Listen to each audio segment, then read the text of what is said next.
So welcome back. This is actually part 2 of our little mini series that we're doing on ideation. Now, if you missed part 1 and you want to understand more about what ideation is, voiceover guy? The formation of ideas or concepts. Got it. So it's pretty simple, really. It's about how do you come up with ideas for your videos. This is a very important process. We know from past episodes that you're much better off communicating across a series of videos rather than one. That means that ideation will become a part of your routine.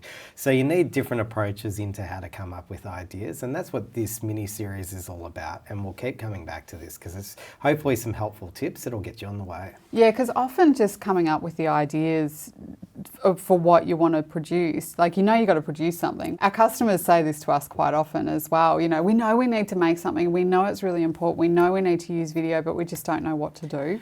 Yeah, you do hear that all the time. And I think it's really important to break down those barriers because you don't want to have inaction. You don't want to not be communicating. You don't want this big void where nothing's happening and your audience is kind of wondering if they're ever going to hear from you again. So that's to be avoided. You want to communicate regularly, and you also want to do it in new and different ways. What's one of the first techniques that you try? I like doing a screen test, and the reason I like doing a screen test is you might have someone in mind to cast into your video, but you really do need to put them in front of a camera, whether that's even a phone camera or a video camera or Zoom. Anything will work. The more like the actual scenario that you'll be filming in is better. And the reason for this is that when people get in front of camera, they often change the way they deliver information. And you might be asking them to deliver information in different ways. It might be an interview, which is a bit of call and response. It might be a read using something like a teleprompter. It might be something more spontaneous. But the thing is, you need to do a rehearsal, because sometimes when you get the whole kit and, you know, crew, cameras, lights, microphones in front of someone, they can turn a mush, and you don't want that. So you want to know they're going to be the right person before you roll camera. It is amazing how a camera can turn a really confident person into a speechless zombie. Yeah. So, but what are you actually looking for? So as a director, when you're doing a screen test, like, what are the things you're looking for? Do I understand what this person's saying to me? Is it clear? So some people speak in very complex ways, and, you know, you're kind of like, they didn't really get it. You really want to have that confidence that that is a clear message, well delivered. I'm also looking for charisma. I want something that has a bit of performance value. Now, they might be an expert or a CEO, and that's okay. You know, they don't need to be an actor and, you know, theatrical or anything, but I'm saying I'm interested, I'm engaged. I feel them, you know, like they're authentic. They speak with passion, whatever it is. I'm looking for that as well.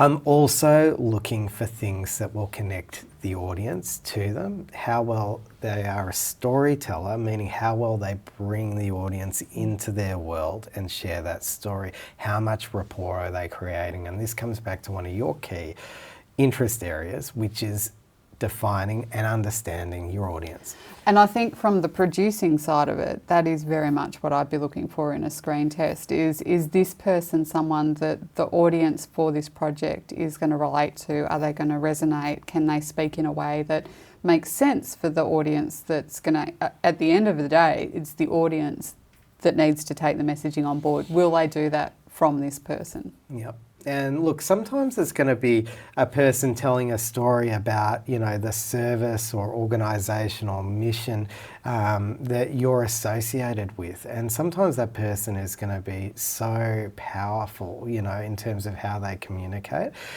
this story. And again, just hearing them in a rehearsal is going to help you so much to come up with ideas for how to tell that story, because there's all types of techniques that can really help bring a story like that to life. And when I say a story like that, I'm talking about powerful human interest stories.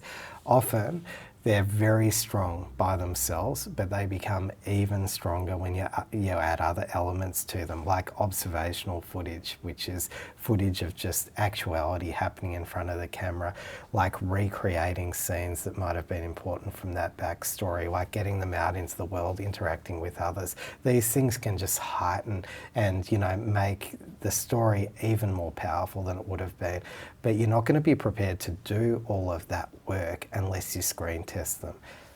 Yeah, that was a huge amount of information that we've just shared with everybody. So I might suggest for people who are really interested in deep diving into this topic, we also produce a companion blog that you could go and read, where it'll have all of this detail laid out, so you can read it if you're a person who consumes information in the written form. Cool. So that's our way of getting ideas for your story, and we're really focused today on rehearsals. I think that has been the through line here today, is talking about getting people in front of a camera of some form and trying them out, seeing if they're going to be right, but also how many ideas that gives you when they are the right fit. Yeah, because I mean, it's incredible when you meet someone. I've got one person in mind at the moment. We've just produced a film with them.